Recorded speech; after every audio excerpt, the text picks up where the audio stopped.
As a business owner, have you ever been told you must do SEO? Search engine optimization. That sounds pretty intimidating, doesn't it? I actually hate that word because I think it's riddled with robots and engines and misunderstanding around algorithms. What I've learned for sure over my 10 years is that it's all about the human. And I'm going to show you how to connect with human through Google data. That's the good stuff.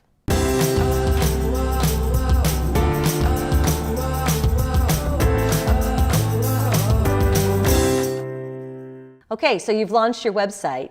Ta-da! I got a website! Woohoo! Right? You are not done.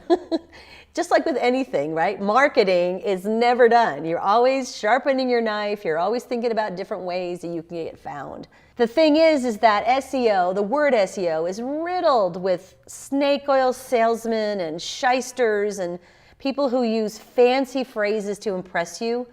One of the things we talk about is the money is in the mystery. The mystery being when I come and I roll up to you and I say I can do your SEO, I'm going to give you a big report that's super impressive. Use lots of fancy words like optimization, keyword density, heat maps, conversion rates. Man, I'm going to roll out the list of acronyms and you're going to be super impressed. So you're like, yeah, okay, this guy seems to know or this girl seems to know what she's talking about. You write the check and you wait. And you wait and you wait. And they say they're doing all this stuff on the website. And you're like, I'm not seeing anything coming in here. I don't see the phone ringing. I don't see more leads on my website. What's going on? This is a systemic issue in my profession. And the reason that I do what I do with Findability University is because I'm sick and tired of the misunderstanding and the fraud that happens around SEO. So what we're going to talk about today is why do we even do this?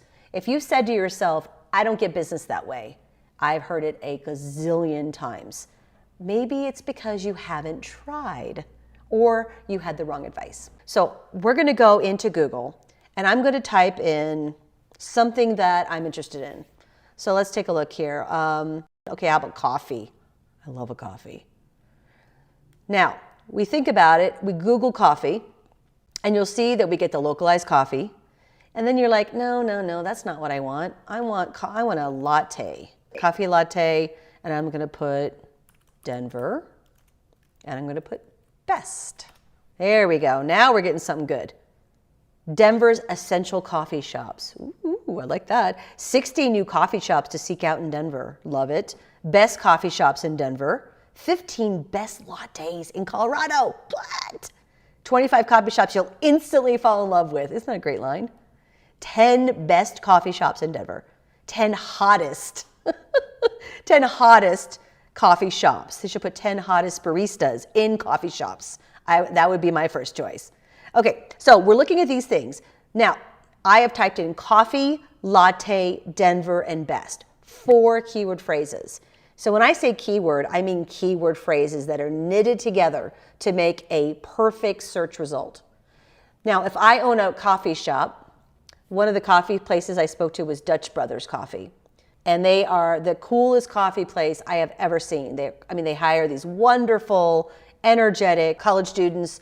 They have great ethics. They give back to their community. It is a cool coffee shop. And I'm like, I want to find those kind of coffee shop, those hole in the walls, the dive. I love a dive. I know maybe that doesn't look real clear right now, but I love a dive. So I want to find a cool coffee shop I can go work for the day. And Starbucks are like so crowded, like my ears are just buzzing. And I can't have meetings, over Zoom because it's just too noisy. So I like to find those little tucked away coffee shops. So I'm going to go and I'm going to turn to my best friend named Google and I'm going to share a little bit of myself. Coffee, latte, Denver. Now I might put best coffee shop to work in. Okay, so I've got that. So I'm going to do best coffee shop. Ooh, interesting. Now, the #1 search result on my drop down here is best coffee shop near me. The near me is a very powerful trigger. Near me tells Google that within a certain radius of where I'm at right now, I need a best cup of coffee. Now, I have a tool that's installed on my computer right now that gives me the search volume for each of those drop downs. So I can see that best coffee shop near me gets 9,900 searches per month. 9,900. That's a lot. And if I know a coffee shop in this area and I call it just Dutch Brothers this and Dutch Brothers that and Dutch Brothers this, I'm not findable for that. When I was back at Yahoo, I'll never forget, one of the guys showed up, rolled in. He worked for Starbucks. He's like, you realize that Starbucks didn't rank for coffee for a very long time. I'm like, what? What are you talking about? Why wouldn't Starbucks rank for coffee? We never used the word. We only used the word Starbucks. Aha, right? Now they had to go back in and have everything be Starbucks coffee. What? Because they just wanted to be called Starbucks. But by leaving out the coffee element, they made themselves unfindable. And as they were building their brand, now they're on every corner. You can throw a rock and hit a Starbucks. But before, they were trying to build a name for themselves. Now, if you're a small mom and pop and you've got an amazing coffee place with the best latte on the planet, great for working at, how do you compete? You compete by creating content around what I'm already thinking. We call it get them into church and then convert them. You got to use their language first. I want the best latte in Denver. And then as a coffee shop owner, you're going to start creating content around the best coffee shop in Denver. You're going to take a picture of cool people working in cool places. Maybe you got special events. You need to make yourself cool. You get to call yourself the best. It's okay. No one has to validate it. You know that you're the best coffee shop. So I'm going to go back in here and I'm just going to go back and say, okay, I'm going to look at these drop downs. These are called suggestive search. These are the drop downs that you see when you start typing something in Google. So I'm going to put coffee shop and then I'm going to put Denver. Now you'll see here that I'm getting a whole list of places that I can go. But as a coffee shop owner, I need to be an expert in coffee. So what I'm going to do is I'm going to go back here and I'm going to put best latte. Now you'll see here I have a whole list of search results. I have best latte machine, best latte near me, best latte flavors, best latte at Starbucks, I'm getting funny, best latte art, best latte cups, best latte coffee makers, recipes, and best coffee latte at Dunkin' Donuts. So as a business owner, I have a couple decisions to make. I can either show up where the people are hanging out under these keywords, or I can make up something totally unfindable. We're going to call it Coffee Palooza. And everyone's going to be coming on Tuesday to our Coffee Palooza. And we're going to have bands and acoustic guitars. And then I put it out there on the internet and it's like crickets. Coffee Palooza is a name that you made up. It's brilliant, genius, best idea for a coffee event ever. The problem is no one cares. It sounds great. But you got to tell me the best coffee shop in Denver is having Coffee Palooza. And here's why you need to come. So when I search for best coffee in Denver, I see your Coffee Palooza and I'm like, done. I will go there and work and then I'll stay for the band. So the problem is that we get so much into our head around making things unique. Remember, uniqueness is the enemy of findability. The more unique you are, the less findable you are. We don't want that. We want your stuff to be found. But sometimes as business owners, we're like, that's so boring. Like sometimes if I have to talk about SEO or keywords one more time, I'm going to poke my eye out. I just can't.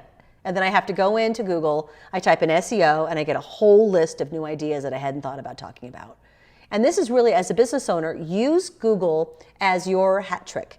Use Google as your shortcut to a human mind. If you want to get in front of coffee lovers, then you've got to connect with coffee lover language. And Google has been very nice to architect and gather all of this content for us that is now just at our fingertips. It's fantastic. It's wonderful. So you see all the search volume numbers. So I can see that best latte machine gets 1,600 searches per month.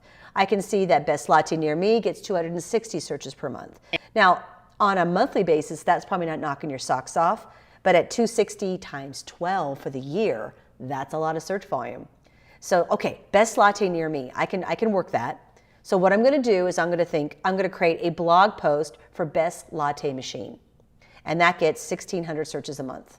Now, as a coffee shop owner, I know all the best coffee machines. So I am an expert, right, a professor in coffee. I know all the best coffee machines. And oh, by the way, I sell half a dozen of here in my shop. So now I'm going to write a blog post about how to select the best coffee machine for the best latte.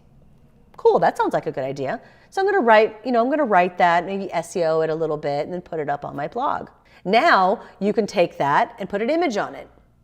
And that image is going to be called Best Latte Machine Denver.jpg. And I'm going to upload it, and I'm going to name that blog Best Latte Machine Denver. Do you see what I'm doing here? I am pointing the graphic, the content, and the inspiration around what people are already searching. What? We work so hard as business owners, entrepreneurs. We kill ourselves coming up with marketing that's unique and beautiful, and we spend a ton of money on tchotchkes and brochures, and at the end of the day, it matters to us, but it just doesn't matter to anyone else. What matters to me is I want the best latte machine. And who's going to be out there? Who's going to show up and pop up and tell me they're the experts?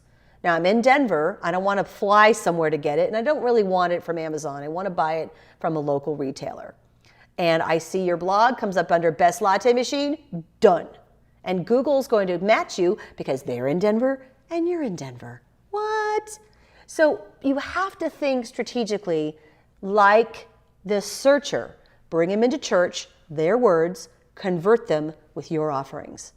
Very important that findability is really the opposite of traditional marketing.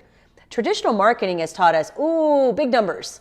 I want lots of drive time. That's why I buy radio. Or lots of, where in the magazine should I buy the cover, the back cover? Or where should I have my trade show? Do I put it in the front? Do I put it in the very back? Do you know the best place in a trade show? Not at the front, which is the most expensive, of course. It's back by the bathrooms. It's that where everyone's got to go there sometime in the day. And you have a little coffee cart back there, and you have some conversations. That's the best place to have a trade show booth because it's where the people are, okay? So think about that. It's the same thing here is as business owners, I want you to think maybe there's only 20 keywords I need to rank for. 20, not 10,000. When you rank under those 10, you've created blogs, maybe some videos, maybe some social shares, and you start seeing yourself come up there, then you pick another keyword and then another keyword. And you don't have to go into a fancy tool, just go to Google, see what's in the drop downs and pick from there. You're already 10 times ahead of any competitor who is in your area talking about coffee. So be mindful, use Google and these suggestive searches strategically.